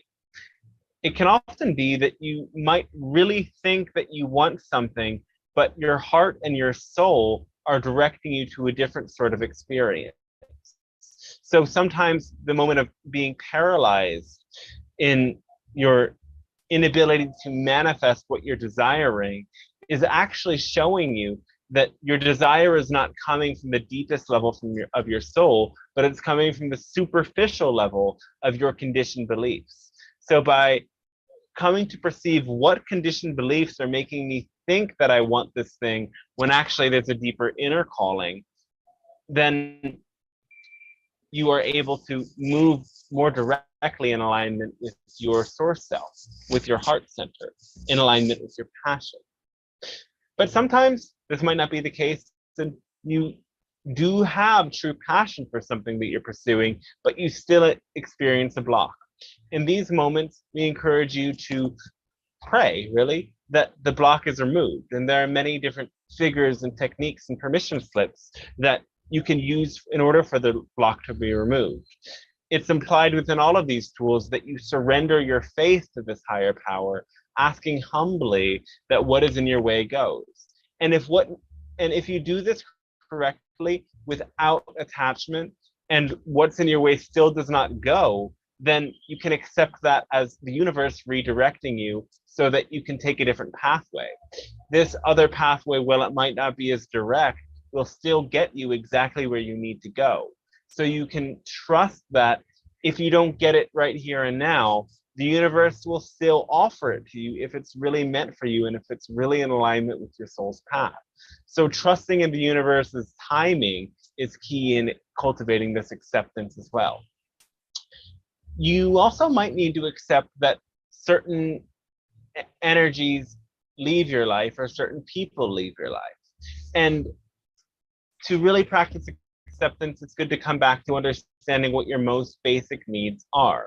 Your needs are for breath, for water, for food, for shelter, for relationship, and for self-expression. And if you have all of these things, you have everything you need to thrive. So if you're having trouble accepting that you don't have this one specific thing, come back to what your basic needs are and recognize that if you're really doing everything in your power to meet your basic needs, you ought to be thriving. So by simplifying and really taking care of what you as a body and a soul need, you get the clutter out of the way. And yes, sometimes you have to accept that that one specific person is not in your life anymore for whatever reason. You can accept this and recognizing that there are other people that will help meet your needs and that this person might come back at another time. You don't necessarily need that one specific person to meet your needs. You then can focus on what that one specific person represents. What archetype are they embodying? What quality do they have that calls so deeply to you? When you identify that quality and you start seeking that in yourself, the universe will provide a more resonant match that plays exactly the role that that person played for you, but in a more harmonious and aligned way. So those are some various expansions that can help you deepen into acceptance.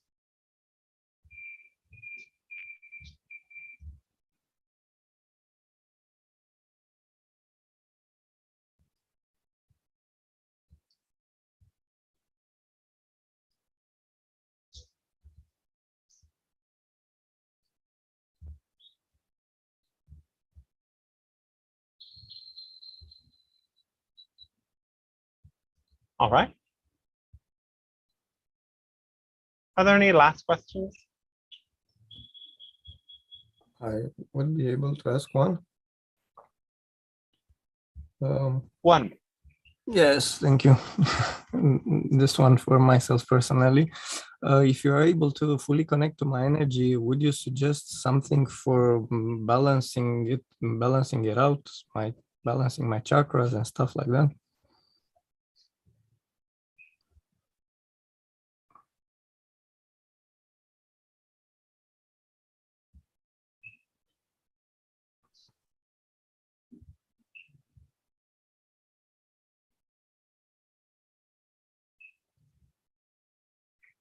You may need to find a particular permission slip allowing you greater surrender.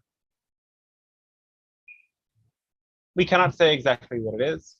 Part of the permission slip that we're offering you now is that you must surrender to not knowing what this permission slip is.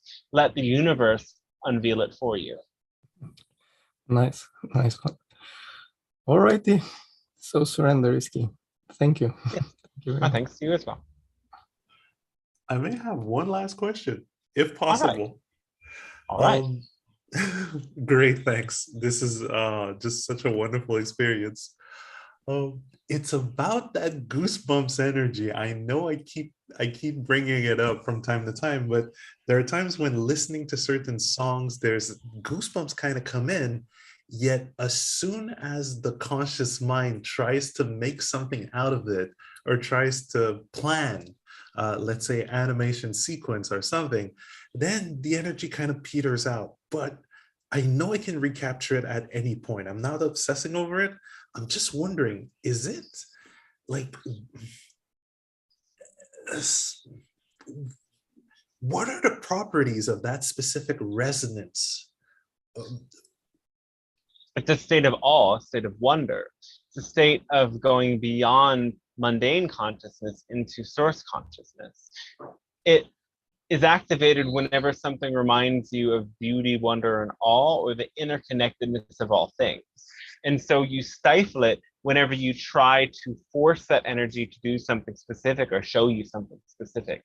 If you want that energy to stick around, you have to simply surrender to it in the moment and go to the energy on an experiential level. What did the sensations of goosebumps feel like? What did the sensation of your energy field opening to this all wonder and pleasure feel like? Focus on those pleasurable and beautiful sensations and allow the mental processing to strip away.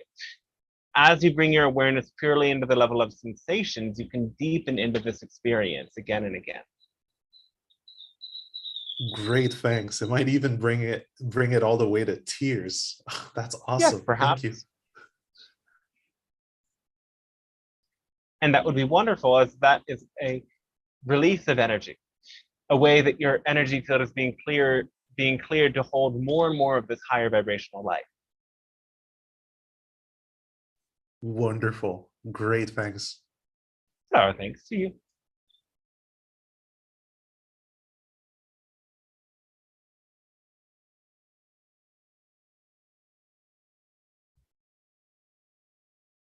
All right. We suppose then that will be all for today. We can close with a final meditation. Bring your awareness into your heart center.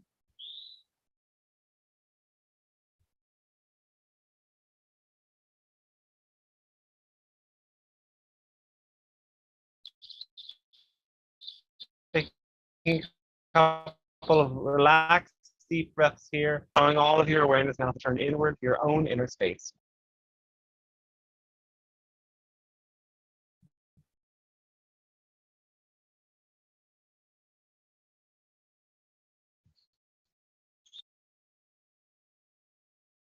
Picture from your heart great roots of light that grow down and into the earth.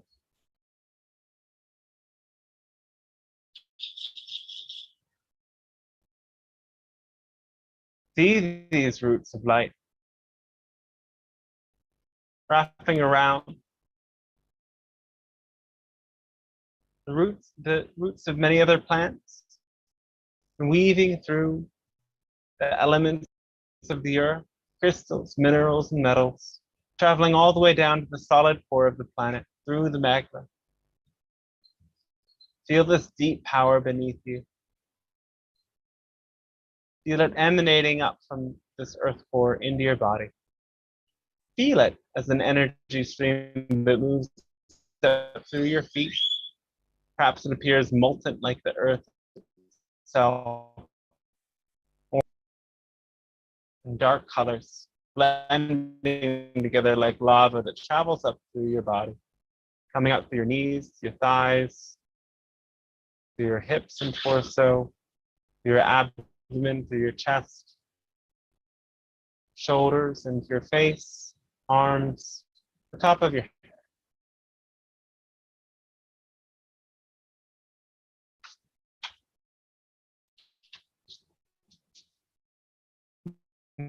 Now see crystal around your body, traveling all the way from the center of the earth to the center of the galaxy.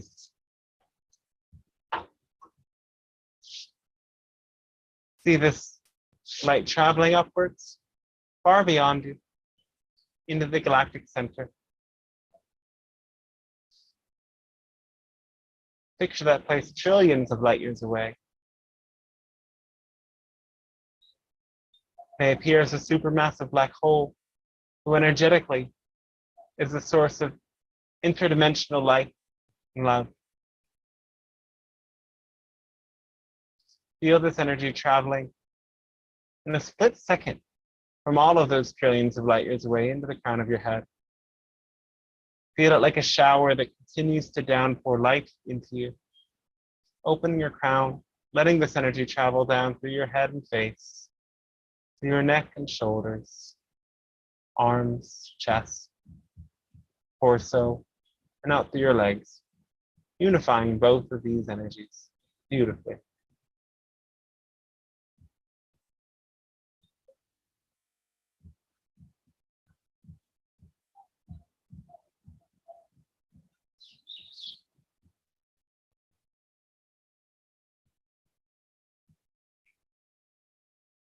We invite you to picture yourself in a beautiful place in nature, walking along a rocky stream.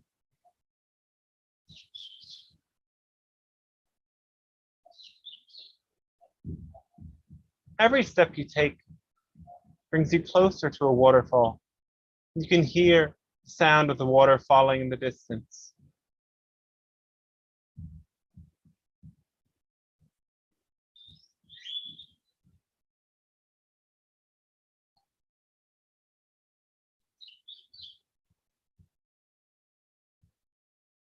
Reach around in your pocket. You find something there that reminds you of a distant past.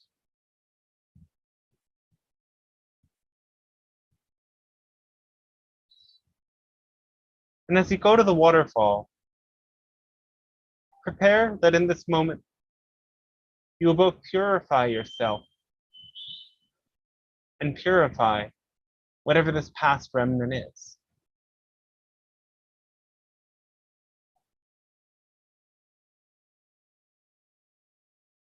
The waterfall comes in this area that's a bit cave-like.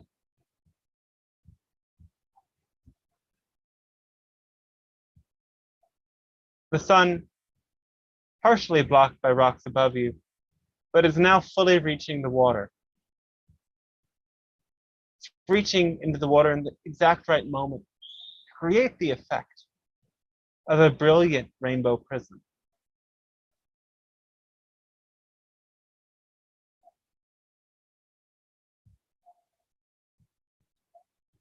When you're ready, step into the waterfall. Perhaps you imagine taking off your clothes if you'd like, or not. But step into the waterfall holding in your heart this object representing something that is being purified. Feel this water trickling down your spine, dropping onto your head, dropping onto this object you hold up into the water. As the water falls, feel as well that cosmic trickle of energy connected to the center of the galaxy.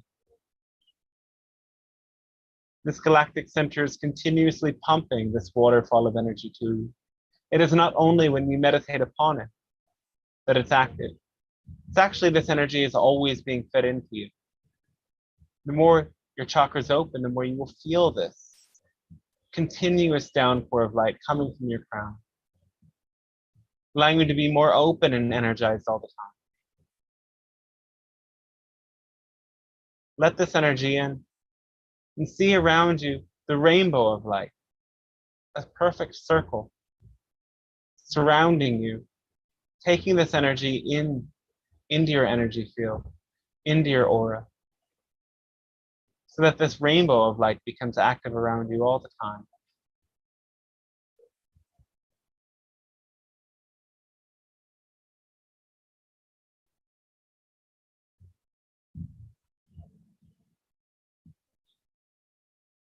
When you're ready, take a step out of the waterfall and start walking down the mountain. Feeling alive, inspired, carrying with you the immense power that this waterfall and its rainbow aura bring. Knowing that these energies are not with you just in this moment, but can carry on as part of you forever.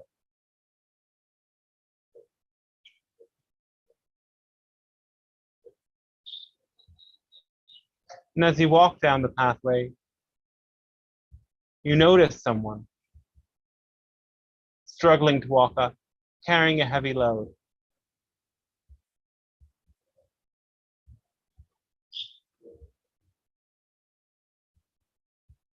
You look around them and you see a dark aura, heaviness. But if you choose to do so, approach them,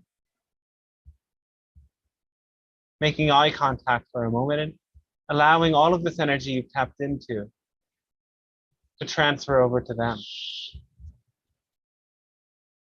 Feel the power of this source vibration Let us just enter your own field, to ripple out through you, traveling out your heart, traveling out your hands, traveling through your eyes and into the soul. And witness them transform before your eyes in doing this.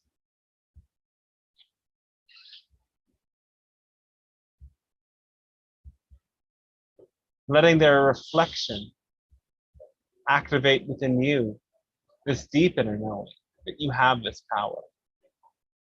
And that as you channel sources light and energy, you can direct it to anyone to support their transformation, their growth. You can become a beacon wherever you go, allowing others to tap into this higher vibration energy. And day by day, as you live this way, your whole planet will change.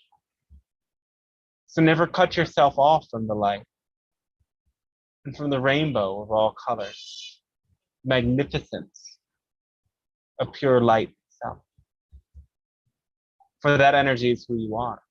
And the more you become who you are by honoring who you already are and what you desire to be, the more this light and this love comes alive in you.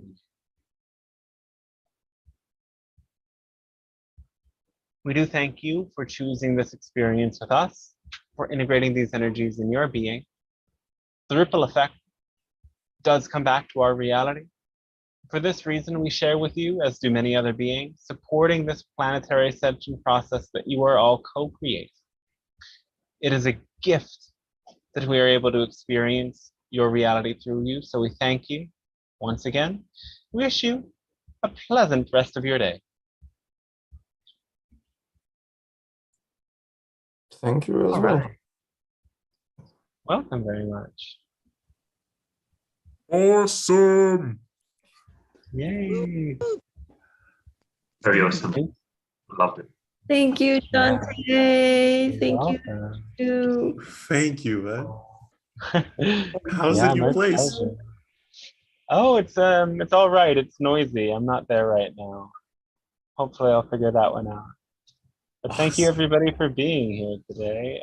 Good to see some new faces on this, and it's really cool to see how people were open and receptive at this time too. So maybe we'll work something out to make this happen more frequently. Totally works for me at this time. So yeah, let's co-create and expand. Yeah, I'm curious to hear from everybody how this landed for them. Just before, for everybody watching, a reminder that these sessions work on donation. This supports me in continuing to focus on channeling as the main thing that I do, not bring in other distractions.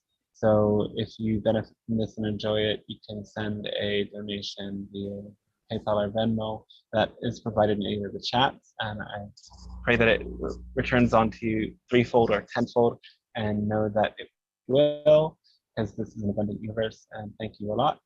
And there's so many other ways to support, like sharing this with people who might resonate. So that's also an option, and a reminder that I do private sessions and a course that is launching in a couple of weeks. So check out DanteStarShining.com. And I've said enough of those things. So thank you. And how's everybody doing? How are you guys feeling? Really good. Thank you so much. I so appreciate you doing this time. It's so good. Yeah. Oh, Thank yeah. you. It was a really long session too. Thank you, Dante. It was really long. It was long. So thank you for doing this. It was a long session. Oh, of course. Thank you. I lost track of time, so it must have been a good one. Always. Yeah.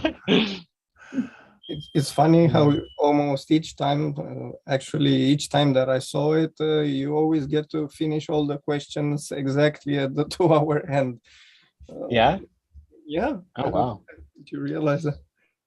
Yeah, I mean, the universe has a magic like that. It reminds me, like, I have a friend who once was like, I wonder how many people should come to this class. And whoever he was with was like, well, you set out the pillows for however many people you want, and that's how many will turn up. So he set out 7 pillows and 7 people showed up. Yeah, that's quite awesome. Yeah. So be aware of your intentions. And sometimes when we think we want a whole bunch of things to happen, we didn't actually. Good internal dialogue. Good internet, yeah. Maybe I don't want good internet. Just kidding. No, that's just Mexico. Sorry. So thank you again. Thank you again. Welcome again. Appreciate everybody, and see you next Thursday, perhaps. Yay. How's the book? Oh, the book is good. I have like 4 or 5 more chapters to do the last edit on, and then various other things to organize. And I think it's 2 weeks or so from being completely finished. Awesome. I don't know what happens, but sometimes like I go through a whole day, like yesterday, like I'm doing my yoga, then doing my emails, and doing session, and doing this, and doing that, and then another class, and blah, blah, blah. And the whole day goes by and I don't do anything on the book. So I don't know, life is pretty full. I don't intend for it to be this full, but I'll have to figure it out. Hey, it's momentum of things, you know? It's always there for a reason. Thank you. Yeah, everything's always here for a reason. Thank you, Matthew. I think that was the name I saw. Yes, S. Matthews. Appreciate you being here. Great to see the people on the stream. So, yeah. Very awesome. Catch us all soon. Bye. Yeah. See you guys soon. Bye. Oh, bye. See ya. See you later. And I'm here again with. Hi. Hey, Mahalo. Wait. Hey, how you doing? Oh, you went online outside. Okay, wow. Yeah, I went on the beach and then I booked in from the local cafe, but I'm back now. That is This cool. is my room. Dante's room's too noisy. Yeah, he lent me his room for the transmission. It works out really well. Wow. I hope my room gets fixed soon, but they continue just like doing construction right in the backyard. But So it's that's just like something Montreal. about living in one of these places like this is that if it's like an up and coming town where everybody wants to be, that means they have to continuously build things so that everybody can come here. So whatever, that's my life. Literally like Been living in Montreal. it for years. Yeah, Montreal too. Yeah, but hey, at least you skip out on the snow. We're getting spring right Right. now. Except I'm melting and creates heat in my body. I'm a hot person according to Ayurveda, Pitta, and I live in a Pitta place. And I'm like thinking of buying land here. I'm like, am I crazy? Could be a great Am I? place for hot yoga. It's actually blonde. Yeah, blonde and I dyed blonde. it. Oh, really? Yeah. Blonde and orange, both Pitta. Yeah. And your body form is Pitta. Yeah, Yeah, absolutely. extremely Pitta. Absolutely. It's really hot. That's awesome. Your Mutation. mutation and change. Yeah. Yeah, okay. Yeah, you're pretty fit now. Yeah. Very Pitta. Anyway, we were doing some Awesome. Ayurveda stuff a little bit today too. That's funny. So, it looks like almost everyone signed off, but so I'll sign off too because I want to go catch the sunset. So Okay. much love. You do some sun everybody. gazing, by the way? Soon. Yeah, I do sun gazing. It's great. Awesome. All right. Later, Dante. Later, Mahalo. Later, Luke. Ciao. I have Bye. blessed all and love. Bye. Stay Bye. awesome.